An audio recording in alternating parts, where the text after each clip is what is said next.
Thank you, Ravi, Mr. Narayanan, and friends. Of course, when Ravi invites me anywhere, I can safely presume that I will be put in a spot. So it has ceased to surprise me now. Uh, Incidentally, the convergence that he mentioned between the telecom and IT is both accidental and temporary. But as it happens at the moment, I am in fact looking after both. So I would share some thoughts with you in terms of how we got where we are. But in like in most other cases, the past I find less interesting than the future. So forgive me if I go over the past rather quickly and come spend a little more time on the future in terms of where we go from here. Uh, For the last almost, I would say, a decade or so, we have embarked on a pursuit of e-governance as a sort of strategic agenda. And it may have started with some very humble aspirations, but eventually it has taken not only very firm root, but it has also enlarged its agenda quite a bit.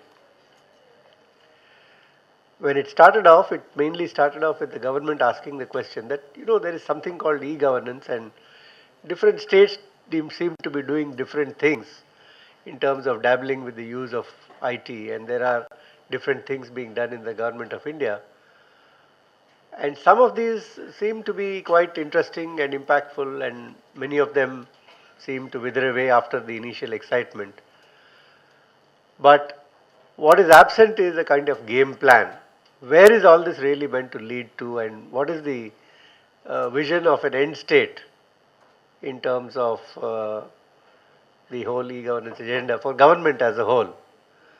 So that was really the challenge with which we started, and we started by looking at a lot of things which different people are doing, and more importantly, started by looking at how do people outside the government look at e-government rather than how do people inside the government look at e-government.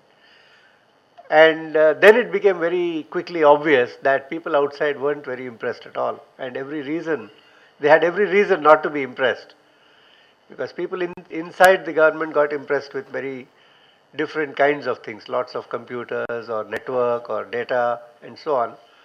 But people outside looked at all of that and shrugged their shoulders and said, so what difference does it make to me?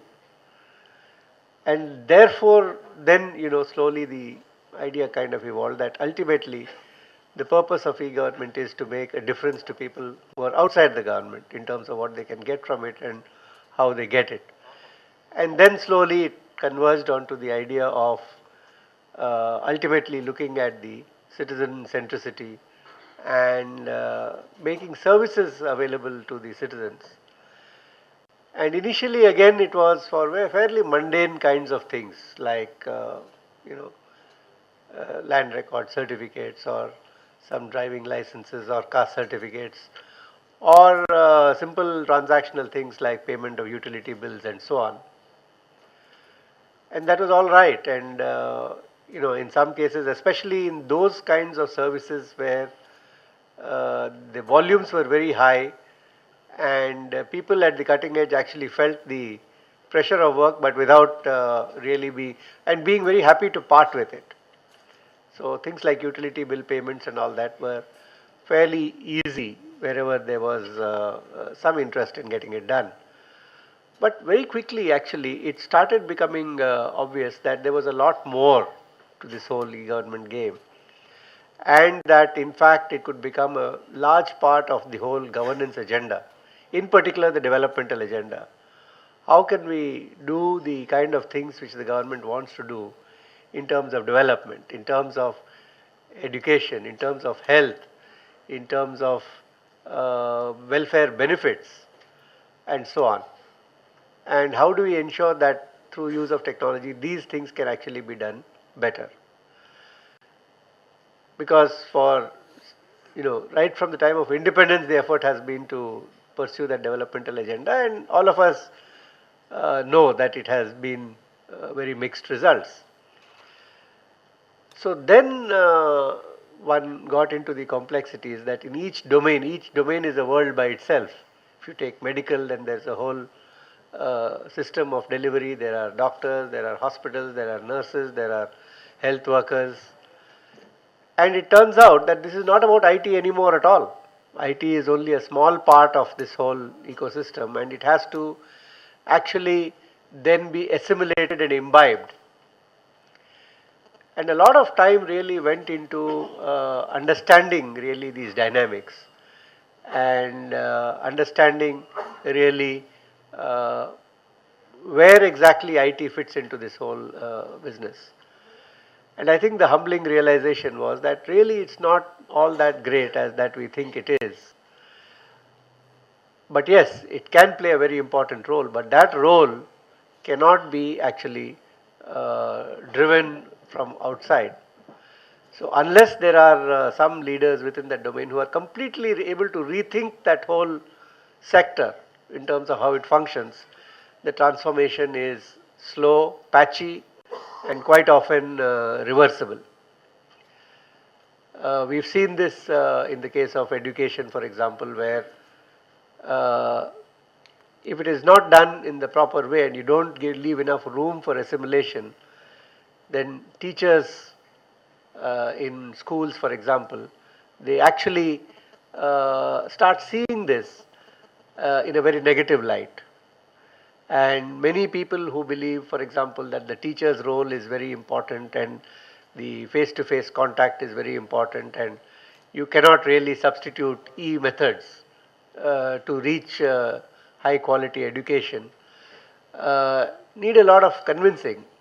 And conversely, the people who are trying to plug the ICT kind of based solutions then take a lot of time to understand that there's a lot more than just making so-called quote unquote content available. So all of this is a process of adaptation and adjustment and cultural acceptance, which I think takes time, and there are unfortunately no shortcuts. You can't do it overnight. Which is why, though progress is slow in many areas of e-government, in many areas of service, in many areas of the social sector, I think the heartening thing is that there is today a clarity on several things. Number one, that this use of ICTs is not only important and can not only have a big impact, but it's absolutely imperative as far as the country is concerned. I think it's safe to say that across the board, this realization is now firmly there. The second is that it has to be driven from within that domain, and that is also something which has been accepted. And the third is that you can't expect things to happen overnight because of all these underlying complexities. And since it varies from domain to domain, therefore, a lot of this is learning by seeing what others are doing, seeing what's succeeding, seeing what's not succeeding. And again, because of the many dimensions, what succeeds beautifully in one state, we are not now talking about some other country, about the US or Europe or Japan or something, but we are just talking about one state within the country versus another state. What succeeds beautifully in one part of the country is a complete failure in some other part of the country. So again, it requires a very discerning eye to really study it and say, look, what were the elements which caused this change? And is there any commonality in terms of the lessons? And what are the differentiators?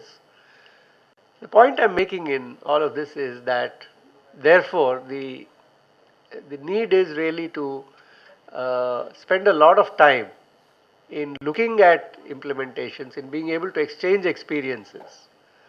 And that's why I think a forum like eWorld, and earlier in its earlier avatar eAsia, and before that eIndia, and before that I don't know what you had, eDelhi or whatever.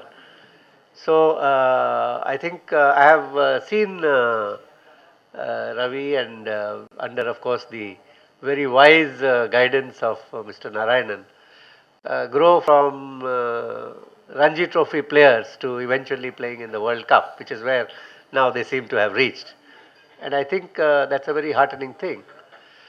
And there's another reason also for feeling that, because today the fact is that with the acknowledged capabilities that India has in the ICT sector, and with the recognition that India is now very seriously going about ICT enabled and in fact ICT led transformation and development, people around the world, in large parts of the world, are actually looking at what is happening in India, how it is being done, and what are the lessons that can be learned.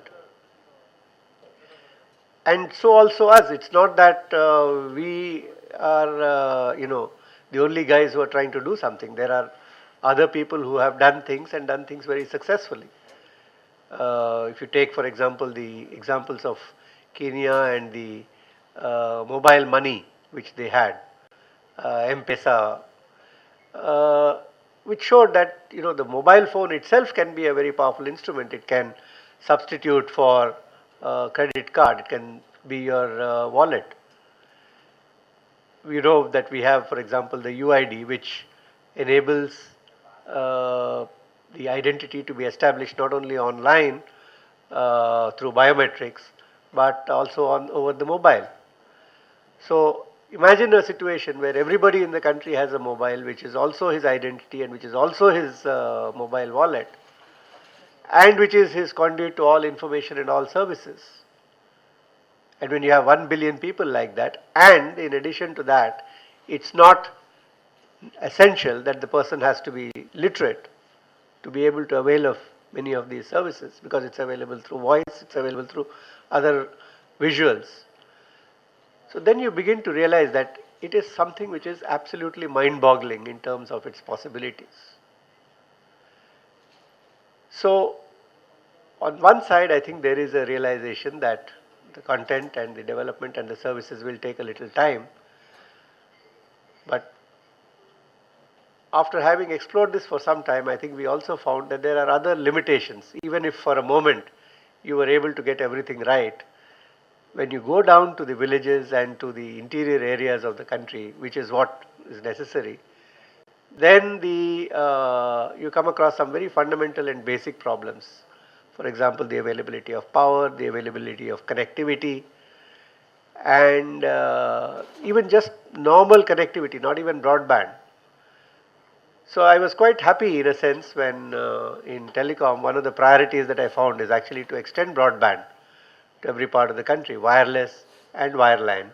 And now we are on the threshold of having a broadband plan which goes down to every village, which covers the length and breadth of the country in terms of coverage through wireless, and also takes optical fiber right down to every single panchayat. And all of this in a time frame of 2 to 3 years. So in a sense, the content and services is one track, and the connectivity and the arrangements are another track, and both have to synergize with each other, because if you go too far on one, then it will become, it would not be productive. And if you are too slow on any one of these tracks, then that becomes a drag for the other track. So we are now getting into that scenario where all the pieces are there and the importance has been established. And I think the next few years would be truly exciting from the point of view of the kind of services which can come, the integration of identity, of financial transactions and mobile money, the integration of mobile and the internet, and the permeation of these solutions across different sectors, and how each of those sectors deal with some of these challenges. And I think this is the right time for us to both learn from others as well as share our experiences with others. I can tell you with some authority that people are extremely interested in what's happening and what we are doing.